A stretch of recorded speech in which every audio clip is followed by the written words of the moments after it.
हमने हमेशा 15 अगस्त और 26 जनवरी को ही सिर्फ देश के लिए समर्पित माना है। मेरा ऐसा मानना है कि हर दिन देश के लिए होता है, क्योंकि हिंदू, मुस्लिम, सिख और ईसाई से पहले हम इस भारत माँ के सुपुत्र हैं। सैनिक संस्था राष्ट्र के हित के लिए बनाई हुई संस्था है, जिसमें कि सिविलियंस और सैनिक परिवार से लोग जुड़े हुए हैं।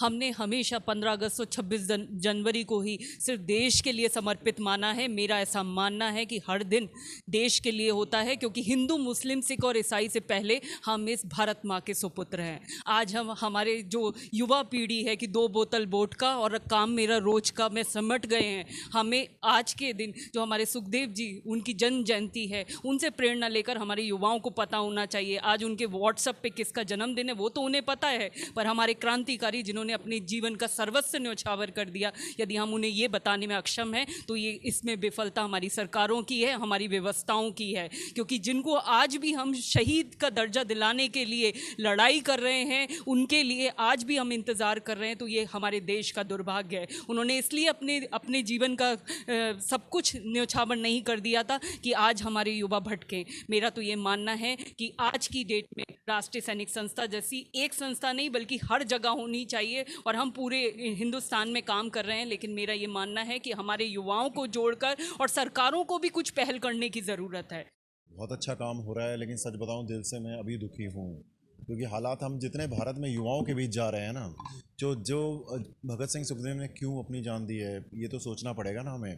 कि कहीं ना कहीं वो लोग चाहते थे कि नए सुखदेव भगत सिंह पैदा हों, लेकिन क्या सच में आज देश के हालात हैं कोई सुखदेव भगत सिंह बनना चाहता है? लोगों के मन में तो यही होता है, अपना पढ़ो, देश से बाहर जाओ, अमेरिका रहो। अरे अब वो वक्त आ गया है कि भैया आईआईटी में पढ़ाई कर रहे हो तो देश के लिए काम करो, देश को आगे बढ़ाओ। कहता क्यों अमेरिका जाना, कि देश को अमेरिका से आगे क्यों नहीं निकाल सकते हैं हम लोग? भगत सिंह का सपना था, सपनों का भारत बनाना है हम लोगों ने।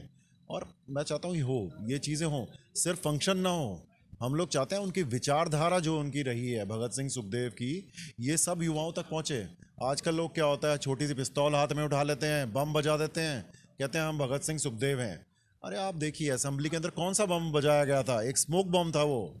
कि भगत सिंह वगैरह किसी को नहीं मानना चाहते थे वो लोग। वो सिर्फ एक वार्निंग दे रहे थे अंग्रेजों को कि हम प्यार से आपको समझा रहे हैं, आपको नहीं समझ आ रहा तो हम बहुत कुछ कर सकते हैं। ये जलियांवाला बाग का सबको किस्सा याद है, कितनी हत्याएं करी है अंग्रेजों ने देश में हमारे। कि तो भगत सिंह करना चाहते तो बहुत मार सकते थे वो लोग, लेकिन संस्कार हमारे परिवारों से हमें मिले हैं, हमारे क्रांतिकारियों को मिले हैं। काम कर रही, बहुत अच्छा कर रही है। मैं राकेश कोड़ा है, मैं स्वतंत्रता सेनानी फादर साहब थे हमारे आईएनए में, तो उनका मैं पुत्र हूँ। तो मेरा ये है कि जो कार्यक्रम चल रहा है बहुत अच्छा चल रहा है, और संस्कृति और सभ्यता के ऊपर हमारा और इम्फेसिस होना चाहिए कि हमारा जो समाज है भटक गया हमारी संस्कृति और सभ्यता से, वो लाएंगे इनके माध्यम से, तो बहुत ही अच्छा मतलब रहेगा कि इतनी अच्छी वेव्स यहाँ से जा रही हैं जागरूक की। मेरा तो नाती भी आया 2 साल का, इतनी अच्छी वेव्स लेके जाएगा वो तो बहुत ही सफल कार्यक्रम है मेरे लिए। तो ये आदर्श कार्यक्रम है, ऐसे कार्यक्रम चलते रहने चाहिए। एक ही मकसद है, युवाओं को भारत के जनमानस को सब पहुंचाना, यही बताना कि गरम दल क्रांतिकारी वीरों की सोच क्या थी। खुदीराम बोस 18.5 वर्ष में शहीद हुए। भगत सिंह जी, राजगुरु सुखदेव 22 साल 23 साल की उम्र में शहीद हुए। क्या होती है 22 साल की उम्र? उन्होंने क्या सोचा? उन्होंने सिर्फ भारत माँ को आज़ाद कराने का सोचा। राम प्रसाद बिस्मिल, अशफाकुल्ला खां, उन सब की जोड़ी आज भी मशहूर है। आज ये जो हिंदू मुस्लिम विवाद हो रहा है, इसका क्या कारण है? इससे किसको फ़ायदा है? यही हम पहुंचाना चाहते हैं कि गरम दल क्रांतिकारी वीरों के जन्मदिन पर पुष्पांजलि और शहीदी दिवस पर श्रद्धांजलि अर्पित करो। यही, और एक और चीज़ है हमारी कि हर सामने व्यक्ति के मिलने वाले व्यक्ति से सिर्फ जय हिंद करके ही बात करें। जय हिंद करने से राष्ट्र हित की भावना जागृत होती है, जन जन तक यही संदेश हमारा। आज के कार्यक्रम में हमारे माननीय अनुज थापर जी, वंशीज शहीद सुखदेव जी, जिनका आज 115वां जन्मदिन मना रहे हैं, उनके वंशीज से अनिल थापर जी जो दिल्ली में ही रहते हैं, अनुज थापर जी सोनीपत रहते हैं, आप यहाँ पर मौजूद है। हमारे राकेश कुमार कोड़ा जी, जिनके पिताश्री आईएनए फौज के सिपाही थे, इनकी यहाँ पर आज इसी कार्यक्रम में 3 पीढ़ियाँ उपस्थित हैं। ये कोई छोटी बड़ी बात नहीं है। हमारे बीच में बहन डॉक्टर सपना बंसल जी हैं, दिल्ली यूनिवर्सिटी की प्रोफेसर साहिब हैं। हमारे बीच में राजन चिब्बर साहब थे, जो कि आंध्र प्रदेश गवर्नमेंट के सलाहकार हैं, पूर्व फौजी हैं।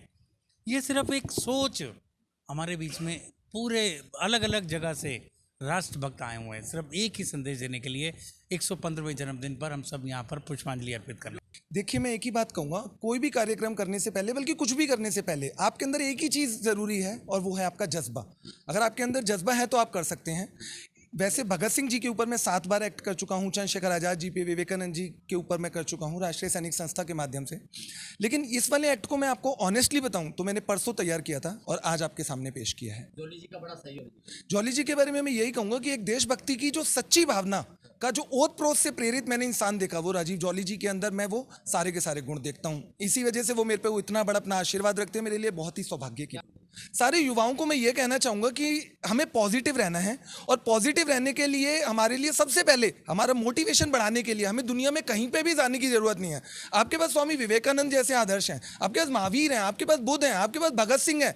आपको कहीं भी दुनिया में जाने की ज़रूरत नहीं है। अगर आपने सिर्फ और सिर्फ इंडिया के कैरेक्टर्स भी पढ़ लिए तो आप पूरे ब्रह्मांड का सारा ज्ञान प्राप्त कर सकते हैं।